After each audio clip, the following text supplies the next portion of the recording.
현미예수님, 오늘은 12월 19일입니다. 성부와 성자와 성령의 이름으로 아멘. 이제 계속 예수님께서 태어나실 때 우리가 예수님을 알아볼 수 있도록 그 가장 준비시키는 중요한 인물은 당연히 세례자 요한이겠죠. 그러나 어제는 요셉 성인의 의로움, 남의 허물을 덮어줄 줄 아는 의로움, 그리고 오늘은 스가랴가 왜 이렇게 믿음이 없었는지에 대해서 보면서 우리는 그렇게 하면 안 되겠다, 이런 생각을 가져보면 좋겠죠. 그래서 유다 임금 헤로데 시대의 아비야조에 속한 사제로서 스가랴, 이제 성소까지 사제가 많은데 성소까지 들어가려면 거기서 또 제비를 뽑아서 제비 뽑기를 잘하는 그 사제 중에 아주 그래도 좀 높은 축에 속하는 사제였는데, 이들에게 자녀가 없어서 엘리사벳과 함께 자녀를 갖기를 엄청 원했는데, 그래서 하느님께서 성모님에게 천사를 보내셨던 것처럼 이 스가랴에게도 하느님께서 누구를 보내시죠? 가브리엘 천사를 보내시죠. 이제 가브리엘이 갔는데, 가브리엘 맞겠죠? 맞네요.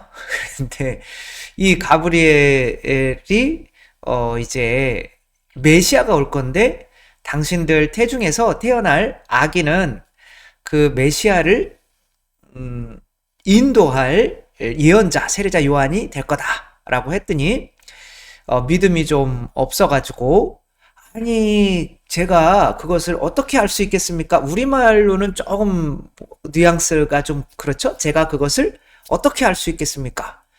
저는 늙은이고 제 아내도 나이가 많습니다. 성모님처럼 제가 어떻게 해야 당신께서 말씀하신 것이 이루어지겠습니까? 이렇게 물어봤다면 이제 믿음이 있는 거죠. 근데 아니 그렇게 될 거를 제가 어떻게 알겠습니까? 빨리 표징이라도 좀 보여주십시오. 이렇게 이야기하니까 믿음이 없는 거죠. 나는 하느님을 모시는 가브리엘인데 너에게 이야기하여 이 기쁜 소식을 전하라고 파견되었다.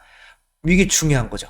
보라, 때가 되면 이루어질 내 말을 믿지 않았으니 이 일이 일어날 날까지 너는 벙어리가 되어 말을 못하게 될 것이다. 항상 이 벙어리가 나오면 저의 별명이 옛날에 벙어리 삼룡이었는데, 이제 그 부모님이 그래도 이름을 잘 지어주신 거예요. 저는 아주 감사하게 쓰고 있어요. 아무튼 이제 이 벙어리가 될 거다. 근데 가브리엘 천사가 뭐라 그러는 게 그냥 가만히 있으면은 저절로 알게 될 건데 왜 지금 그 표징을 요구하고 있냐라고 하는 거죠. 근데 만약에 그런 확실한 표징이 없이 내가 그것을 다른 사람들에게 이야기한다 라고 하면, 만약에 그렇게 안 되면 어떻게 할 거야? 그러니까 의심이 드니까 어떤 표징을 요구하는 거죠. 그러니까 무언가를 믿어야 예수님을 만날 수 있는데 그 믿으려면 내 안에서 뭔가를 내려놔야 돼요. 그 믿음을 받으려면 내가 지금 쥐고 있는 무언가를 내려놔야 돼요. 근데 사람들은 그것을 내려놓지 못하고 믿지를 못하는 거죠. 천국과 지옥이 뭐 있을 수도 있고 없을 수도 있는데 이 세상에서 믿는다고 뭐 그렇게 큰 손해가 나는 건 아니잖아요. 근데도 안 믿어요. 믿으면 나중에 죽으면 알게 될 건데 안 믿어. 왜 안 믿을까요? 그게 문제인 거죠. 믿기 위해서는 반드시 이것을 내려놓아야 돼요. 한 번이라도 모든 걸 걸어본 적이 있는가라고 하는 이 전성민 씨는 고시 공부, 행정고시 공부, 뭐 입법고시, 행정고시, 뭐 이런 공부를 하고 있었는데, 뭐 몇 번 떨어지다가 보니까 이제 고시장에서 이제 PC방에 가서 하다 보니까 이제 PC방에 가면 여기에서의 패배의 의식을 내가 다른 것들을 게임을 통해서 이기고 하면서 근데 게임하면 얼마나 피곤해요. 그러니까 이제 20대 때는 게임 중독이 돼가지고 그냥 게임만 하다 보니까 20대를 다 보냈어요. 군대 갔다 오니까 31살이에요. 그러니까 31살 이제 부모님 보기에도 미안하고 하니까 31살 때 자기한테 이렇게 질문하는 거죠. 인생에 단 한 번이라도 후회 없이 모든 걸 걸어본 적이 있는가? 근데 모든 걸 걸지는 않았던 거죠. 왜? 게임을 했으니까. 게임 중독자, 게임 페인이었으니까. 근데 게임 페인이 되고 싶지는 않았던 거죠. 근데 왜 게임 페인이 되고 싶지 않았을까요?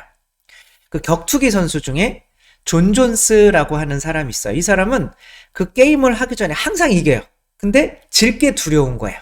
근데 그 졌을 때 내가 진 게 어떤 합리화해야 될 게 있잖아요. 그래서 항상 그 전에 마약을 먹고 뭐 디스코텍에 가가지고 막 난잡한 생활을 하고 이제 또 한 일주일만 또 빡세게 하는 거죠.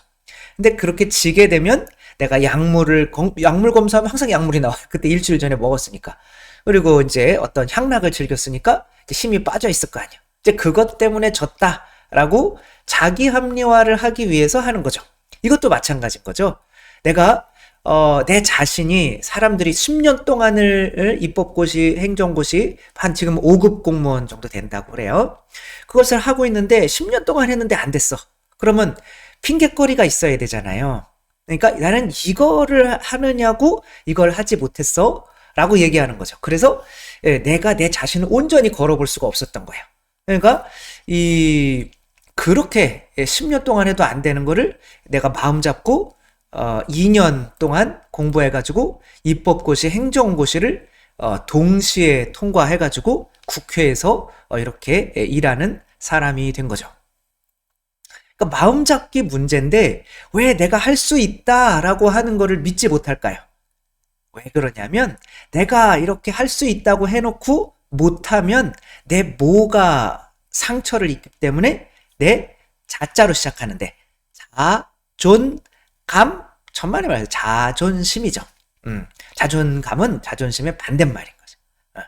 자존감이 있는 사람은 뭐 의심이 없어요. 성모님은 자존감, 내 자신이 하느님께서 사랑받고 있다는 거를 믿으면은 뭐 의심이 없어요. 표징 그런 거 요구하지도 않아요. 그러니까 표징을 달라라고 하는 거는 그게 없었으니까 우리가 못 믿었지 이렇게 이야기를 하려고 하는 거죠. 자기 합리화인 거죠. 근데 그런 자존심을 내려놓고 그러니까 이단에 빠져가지고 들어가서 살다가 재산 다 날리고 살다가 보니까 그러니까 뭐 밖에서는 막 가족이 풍비박산이 났겠죠. 근데 내가 여기가 이단인 거를 알고 여기 가서 있다가 죽으면 지옥 갈 거를 알아요. 근데도 못 나온대요. 왜? 자존심 때문에. 근데 이게 창피해서 못 나간다는 거죠. 그러니까 믿음이라는 게 믿게 믿으려면 내 자존심을 내려놔야 되는 거죠. 또 어떤 사람은 이제 그 사람을 이야기하려고 했는데 갑자기 까먹었네요. 죄송합니다. 이분 노태권 씨의 이야기를 조금 전에도 이제 말씀드린 적이 있는데 이 노태권 씨는 뭐 중졸인데 글씨를 못 읽어요. 왜냐하면 난독증이에요. 그러니까 난독증을 안 게 얼마 안 된 거예요. 난독증은 글자가 막 이렇게 겹쳐 보이고 막 순서가 바뀌어 보이고 막 그러니까 근데 이제 뭐 막노동으로 아이들을 키우고 있었는데 이 두 아이가 한 아이는 큰 애는 학교에 적응하지 못하고 자퇴를 하고 중학생 때 한 아이는 또 아토피가 심해가지고 자퇴를 하고 아들 둘이 있는데 다들 둘이 자퇴를 했어요. 아버지는 이제 막노동을 하시며 하는 분이고 근데 막노동을 하시다가 어떠한 일이 있었냐면 구두 닦기를 이제 한번 해보려고 서울로 올라와서 구두 닦기를 하는데 뭐 실력도 없고 뭐 쭈삣쭈삣하고 하니까 아무도 구두를 안 닦아주는 거죠. 그래서 3일을 굶었대요. 3일, 저는 이틀 굶었었는데 얼마나 배가 고팠는지 3일을 굶었었는데, 그래가지고 이제 다 포기하고 이렇게 하려고 하는데 발이 하나가 탁 올라오더래요. 오, 구두다. 그런데 그 구두를 보자마자 눈물이 줄줄줄줄 흘러서 구두에 떨어지더래요.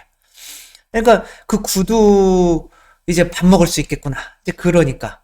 예, 구두를 막 이렇게 닦고 막 눈물을 거기 막 스며들면 안 되잖아요. 그게 자연 물광이 된 거죠.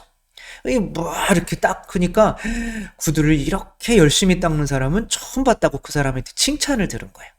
음. 그러니까 남의 구두를 그렇게 눈물을 흘리면서 닦으면 그게 눈물이 뭐가 떨어지는 걸까요? 자존심. 자존심이 떨어지는 거라. 내가 진짜 이 세상에서 자존심 가질 수 있는 그러한 존재가 아니구나. 그게 단식이 좋은 거예요.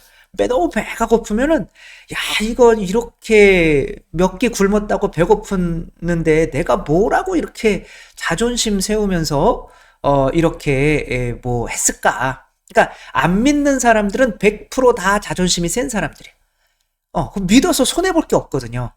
단지 그 믿었던 게 아니면은 다른 사람들한테 창피한 거예요, 자기가. 그 자존심을 지키려고 다 지옥을 선택하는 거예요. 그래서 우리가 자존심을 내려놔야 되는 거죠. 그러니까 이분이 이제 아이들이 다 자퇴를 하니까 막노동을 하시면서 공부를 하셔가지고 2006년 수능 모의고사 7번을 봤는데 7번 연속으로 만점을 맞았습니다. 네. 이번에 만점이 한 명인가 두 명 나왔다고 그러잖아요. 근데 이분은 중졸이고 난독증, 글씨도 제대로 못 읽었었는데 공부해가지고 수능 모의고사를 7번 연속으로 만점, 12과목 전과목 만점, 뭐 이렇게 받으신 거예요. 본인이 대학 들어가셨으면 됐을 텐데 또 아이들을 가르친 거죠. 그래서 아이들을 서울대 보내고 서울대 경영학과 장학생 4년 장학생으로 보내고 또 한양대인가요? 뭐 거기에 또 연극영화과 둘째는 이제 또 거기 수석으로 입학시키고 뭐 하면 뭐 편입을 해서 둘 다 서울대 갔는지는 모르겠지만 아무튼 자녀들을 그렇게 아빠가 가르쳐서 서울대를 보낸 거죠. 이렇게 뭔가 할 수 있다. 그게 믿음이잖아요. 할 수 있다. 이게 믿음이잖아요. 그걸 못하는 거는 우리가 내려놓지 못하는 자존심이 있기 때문에 그렇다. 마지막으로 뭐 간단하게 이 퀼트를 해서 유튜브 레볼루션이라고 하는 책에 나온 분인데 전에도 소개를 시켜드렸는데 제니 도안이라고 하는 분이었어요.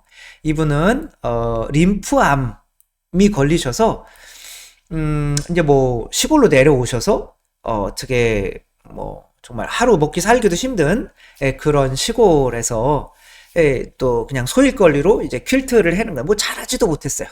근데 그 아들이 그러면 근데 그 유튜브가 이제 한창 이렇게 막 할 때 이 퀼트 유튜브로 찍어서 내보내면 어떻겠냐 그랬더니 아니 무슨 유튜브 나는 말도 할 재주도 없고 이 퀼트를 잘하는 것도 아니고 내가 그리고 유튜브가 뭔지도 모르고 난 인터넷을 한 적도 없고 그랬는데 이분은 자존심이 있어요 없어요? 없어요.